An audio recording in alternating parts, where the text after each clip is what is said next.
So we are outside the Fox party, which is buzzing with, in fact, let's start here. You just had a chance with the former CIA director, Mike Pompeo. You just finished a briefing from the intelligence apparatus about what happened Saturday. What are we learning? Well, and some of my most favorite celebrity friends kept walking by me while I'm listening to the FBI director talk, and it was a little bit distracting, to be honest with you. But here's what we learned from the FBI director and this Secret Service director on our call.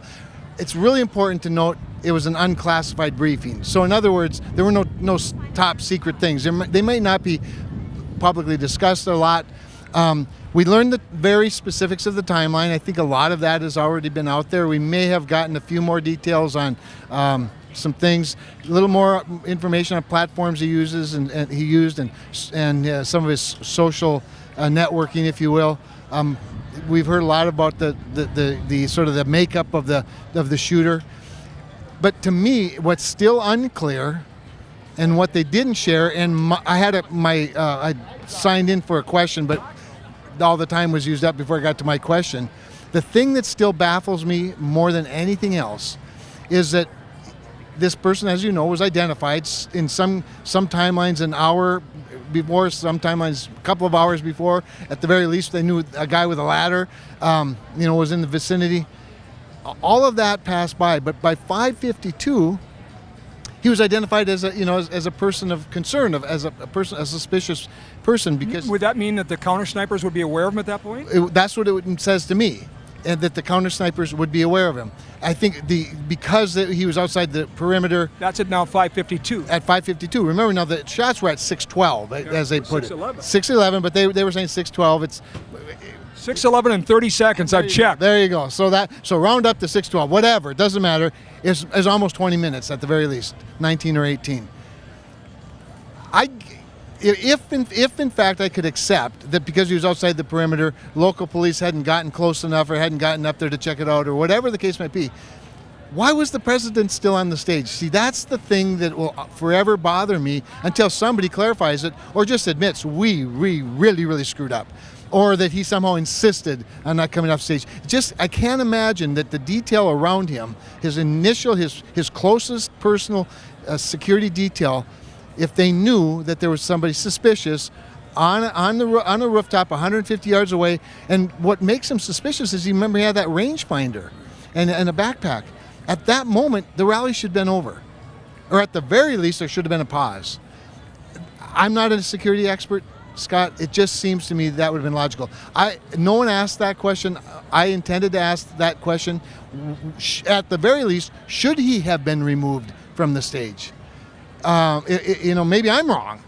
How connected to the Biden administration world is the Secret Service? Is there a firewall, or is there, hey, let's just send Trump with the same amount of security detail Jimmy Carter had, for instance? Yeah, I don't know. I don't know that I would be concerned about that, to be honest with you. What I do think, in other words, I don't think that he was underprotected because the Biden administration wants him to be underprotected. There was nothing about what happened Saturday that's good for Joe Biden. There's nothing about Donald Trump being unsafe that's good for Joe Biden. In fact, clearly, it's all bad for Joe Biden. So I don't really believe that. What I do believe is that we get too used to things going well.